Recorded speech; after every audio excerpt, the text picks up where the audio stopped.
Netflix. The name alone changed entertainment forever. It wasn't just a company, it was a revolution.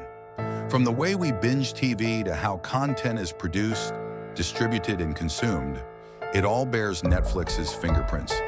But the same streaming giant that shattered Blockbuster and built a global empire is now showing signs of a slow-motion collapse. It's not just a dip in numbers or a fluke quarter, it's a series of alarming trends. Declining subscribers, spiraling debt, creative burnout, brutal competition, and a growing distrust among viewers and creators. So what's really happening behind the glossy thumbnails and autoplay trailers? This is the truth about the fall of Netflix's empire. Let's rewind. Back in 1997, Reed Hastings and Mark Randolph launched Netflix as a DVD rental service. Simple, innovative, and consumer-friendly. No late fees, no driving to Blockbuster. By the mid-2000s, Netflix began to transition from mail-order DVDs to online streaming. This was the moment that changed everything. In 2007, streaming launched quietly, but marked the dawn of a new era. By 2013, Netflix was no longer just a library of reruns. It was a studio, debuting its first major original series, House of Cards. It was critically acclaimed and bingeable, and it made it clear Netflix didn't just want to stream content, it wanted to own it, and it would spend billions to make that happen. The mid-2000s teens were Netflix's golden age. The platform released hits like Stranger Things, The Crown, 13 Reasons Why, and Narcos. Subscriber numbers exploded. Global expansion was aggressive and effective, reaching over 190 countries. Netflix became a cultural staple, a tech darling, and a Wall Street favorite. It was spending huge, sometimes up to $17 billion a year, on original content, and investors didn't blink. As long as subscriber growth stayed up, the mountain of debt didn't matter. The business model was simple: dominate content, lock in viewers, and worry about profits later. For a while, it worked brilliantly, but Netflix's monopoly on streaming couldn't last forever. And when competition arrived, it arrived in full force. Disney+, HBO Max, Peacock, Apple TV+, Paramount+, Amazon Prime Video. The streaming wars were officially on. What made this worse for Netflix wasn't just that new platforms were launching. It was that these platforms were taking their toys back. The Office, Friends, Marvel movies, Pixar films, Grey's Anatomy, Harry Potter. All the content that kept Netflix sticky was suddenly vanishing.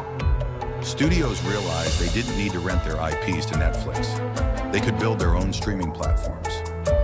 Netflix, once a content aggregator, was now forced to rely solely on its originals. And that came with massive risks. To keep viewers engaged without legacy content, Netflix flooded the market with originals. Hundreds of series, documentaries, reality shows, and films were greenlit and released at breakneck speed. But with volume came compromise. Budgets were spread thin, creative teams were pushed hard, quality dipped. Shows were often canceled after just 1 or 2 seasons, no matter how passionate the fan base. For many users, it felt like a content junkyard, too much to sift through, and not enough worth watching. Scrolling became a chore, and the signature Netflix brand started to blur.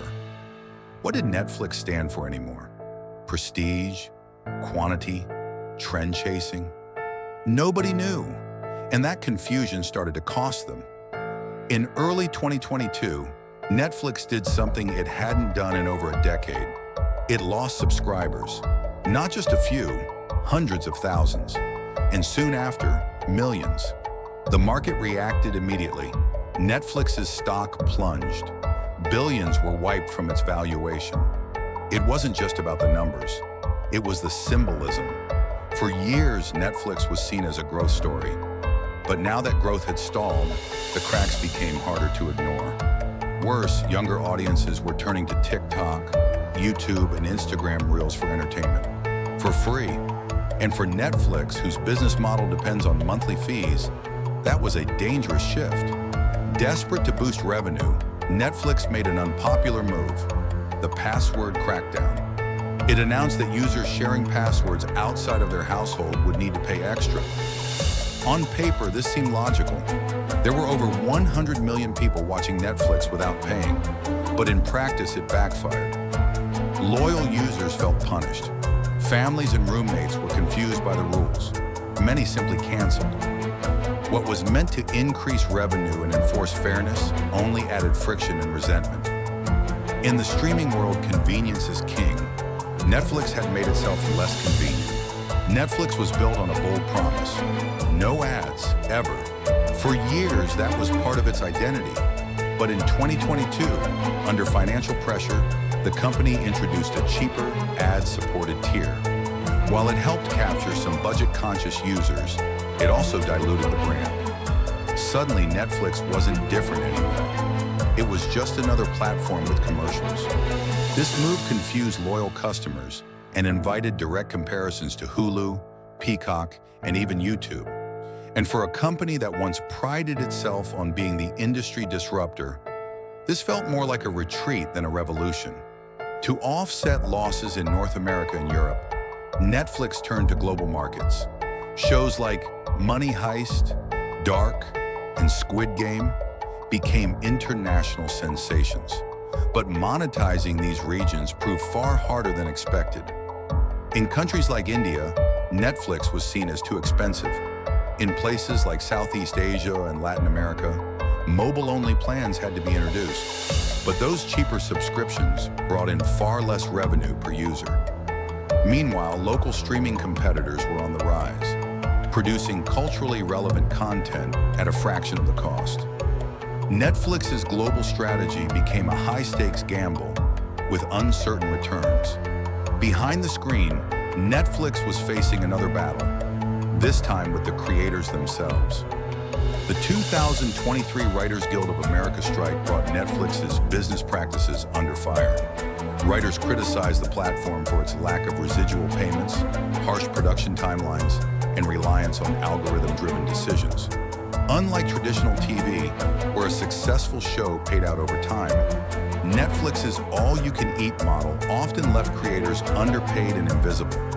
This not only created bad blood, it also made Netflix a less attractive partner for top talent. When your content is your lifeline, alienating creators can be fatal. Netflix's famous algorithm, once considered cutting edge, is now under scrutiny. Many users report stale recommendations, repetitive suggestions, and a homepage that feels like a slot machine. Scrolling fatigue is real. People spend more time searching for something to watch than actually watching. And with the constant push of content, there's little time for word-of-mouth hits to build momentum. Great shows get buried, viewers miss gems. The algorithm, once Netflix's superpower, now feels like a chaotic mess. So, let's ask the question again. Is Netflix collapsing? Not in the way Blockbuster did. Netflix still has over 230 million subscribers, massive content libraries, and global recognition. It's not disappearing tomorrow, but the signs are undeniable. Growth has plateaued. Debt is mounting. The brand identity is eroding. User frustration is rising. And the competitive landscape is more brutal than ever. If Netflix can't course correct by balancing quality with quantity, rebuilding user trust, supporting creators, and innovating beyond algorithms, it risks becoming a bloated shell of what it once was. Netflix was once the future. Now it's fighting not to become the past. It redefined entertainment, then lost its way chasing scale and dominance. Its rise is one of the greatest stories in tech, and its fall might be one of the most cautionary tales. The empire isn't gone yet, but the walls are shaking. The question isn't if Netflix can survive, but whether it can transform again before it's too late. What do you think? Is Netflix still worth it? Have you unsubscribed?